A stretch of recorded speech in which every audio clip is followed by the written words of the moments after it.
What to know about drinks when playing, games that I always avoid, and how I might have learned the way to beat this machine on a cruise, or at least get a ton of play for not that much money.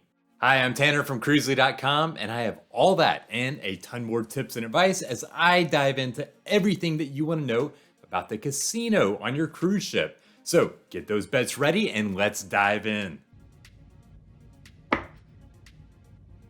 I'll start with what to know about those adult beverages when you're playing on the cruise ship's casino.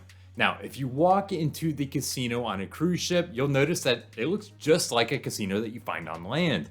The one exception is that the group of waitresses in bustiers calling out drinks, they're not there. On cruise ships, you won't find them. That's because for the vast majority of people, drinks are not included while you play in the casino. Yes, you can play enough to get a drink package extended as a perk, but for most of us, me included, you have to get a beverage the old-fashioned way. You head to the bar and you pay full price. Now, if you have the drink package, it will work in the casino, so that is a nice feature, but you're still paying for it instead of it being comped.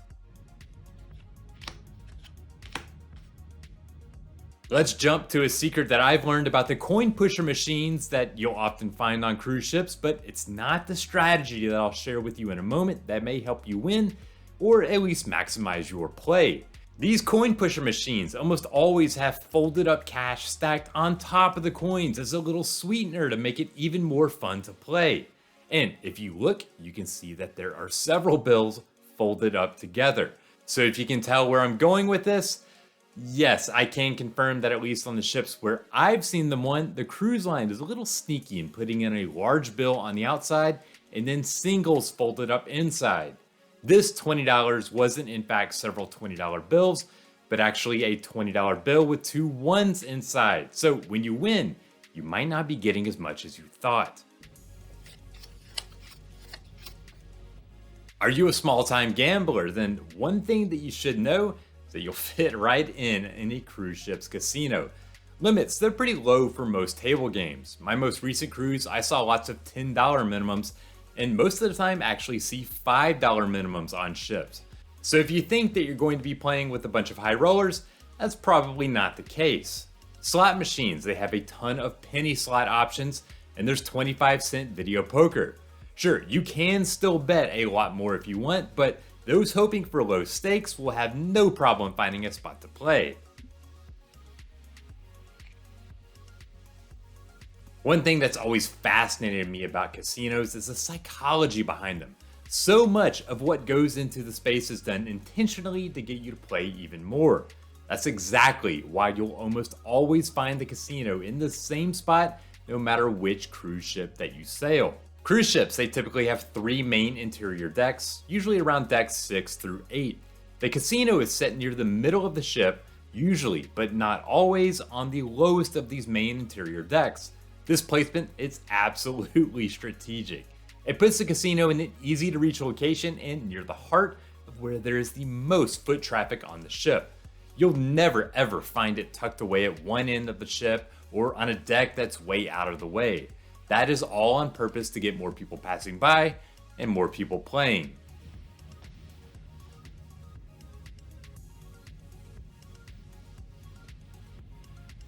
If there's something that I love about casinos on cruise ships, it's that there are these wild games that you never see anywhere else. But I've got to tell you that if you like your money, it's probably best to keep your cash in your pocket in most cases. At least that's what I do.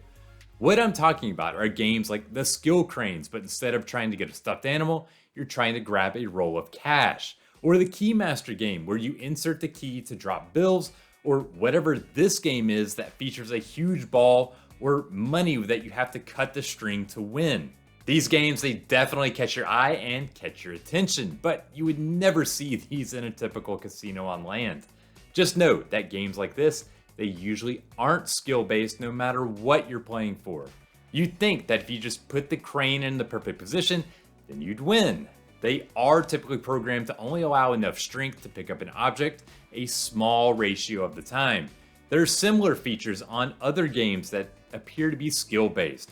So even if you're sharp, don't expect to win based just on skill or timing alone.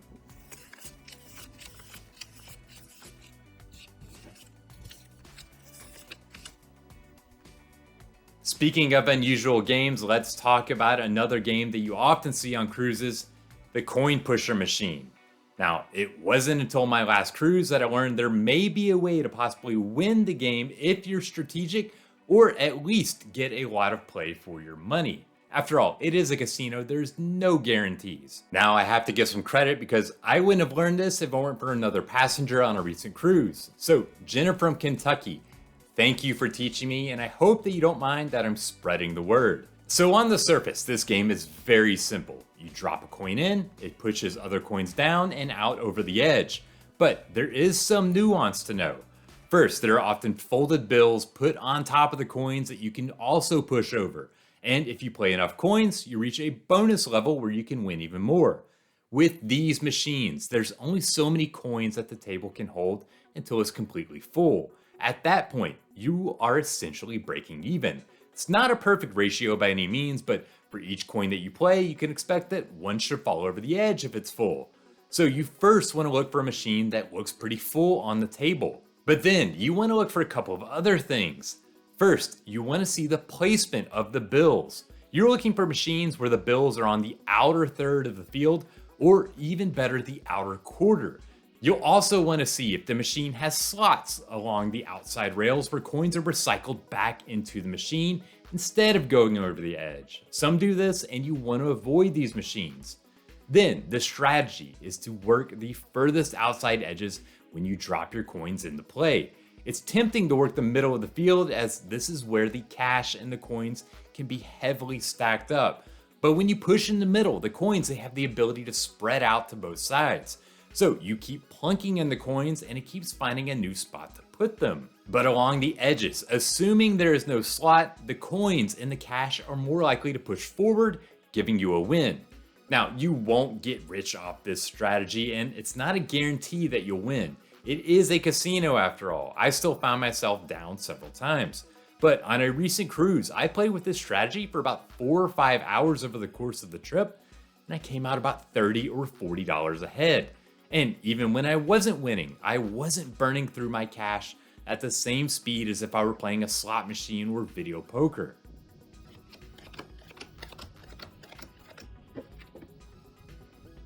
I've talked about the casino, but these days, that's the main place you can win money, but you should know that it's far from the only one on a ship. Cruise lines, they have been on a trend of spreading wagering to events outside of the casino. Bingo, of course, is the most prominent one that you'll see. Just about any ship you sail will have a bingo game, and I'm not talking about playing for pennies. Buying cards alone could be $50 to $100, and the prizes, if you win, they can run into the thousands of dollars. Then there's games like Deal or No Deal, where you can buy cards to play along and win money as well. Wheel of Fortune is a pay-to-play game for prizes on NCL. You can look in the daily planner for games to play, and one good thing is that they are usually more social and out in the open instead of being tucked away in a windowless casino. If you've never cruised before and you're excited about the casino, one thing that you should know is that you can't simply head down and gamble whenever you want. Due to international laws in ports, cruise casinos, they typically aren't allowed to operate when they're within a few miles of the coast. So expect it to be closed when the ship is in port. The rule of thumb is that if you're at sea, then the casino will be open. Otherwise, it's closed. If you're a sports fan, a cruise can be a frustrating place to be sometimes. There aren't a ton of sports channels available in your cabin. In fact, there may be only a single channel on your cabin TV. But if you're on the ship and you want to watch a particular game or a race or a match, the best idea is to stream it via the Wi-Fi. This is what I do for F1 races that I don't want to miss while I'm sailing. But the second best idea, head to the casino. There's always a bar area with multiple TVs in the casino, and there are feeds here that maybe aren't available in the cabins. If there's an event that you want to watch and you can't stream it, this is your best option on the ship, though it still may not have what you're looking for. Gambling in the casino, of course it can be expensive, but one tip is that it can be a cheap place to get souvenirs. First, the most surefire souvenir is to just get a casino chip. You can go to a table or to a cashier, and the cruise lines, they often have special $5 chips with the ship's image and name that you can collect. I actually prefer just to grab a $1 chip from a table as a little memento. But what I really like, and not all cruise ships have it, but many do, is when there is casino used stuff that you can buy or it's just given away. I've gotten casino used decks of cards on MSC and dice from NCL and Carnival. All you have to do is ask and see if they have anything. Oftentimes it's free and it makes a unique souvenir that most people just don't have.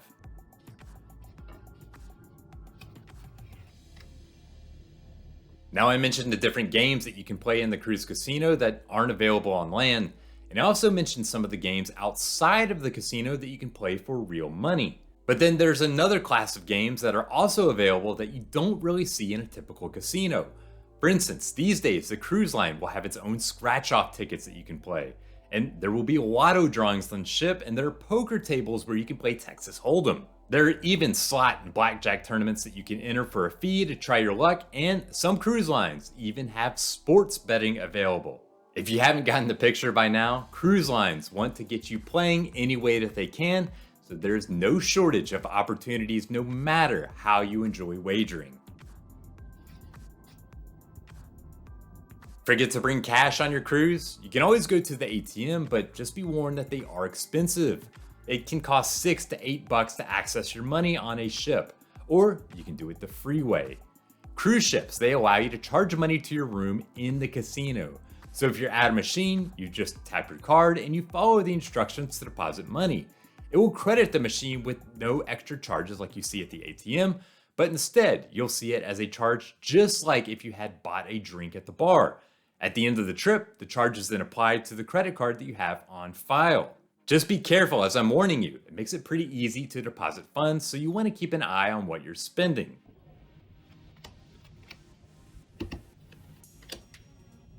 Even if you don't gamble at all, even a penny, there's actually a reason that you might want to visit a ship's casino.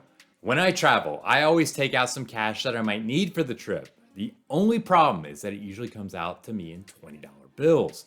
If I want to tip someone a couple of bucks, or I want small bills for a souvenir or a taxi cab, say, I'm out of luck. But casinos on the ship, they will have bill breakers, and if not, you can just head to the cashier and ask them to make change. There, you can get denominations in any amount that you want without having to make a small purchase somewhere to get small bills back.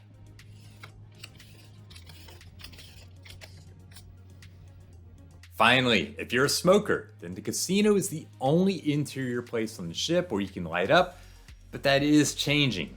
First, smoking is heavily restricted on a cruise ship. It's usually only allowed in a dedicated area outside of the ship, but most lines do let you smoke if you are actively playing in the casino. What I'm noticing, however, is that more ships are moving toward having the casino be smoke-free, or having the casino be smoke-free and then a separate smoking area. And in general, I find that cruise casinos, they're much less smoky than those on land.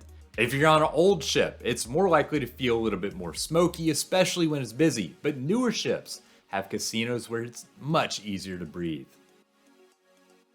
Thank you for watching, and if you like this video and learned something, then I hope that you'll subscribe. As well, the channel has some older videos on cruise ship casino gambling that you can watch if you want to learn even more. As well, be sure to visit Cruzely.com, where I have everything on casino gambling, to parking, to hotels, and everything else that you need to make your trip a success.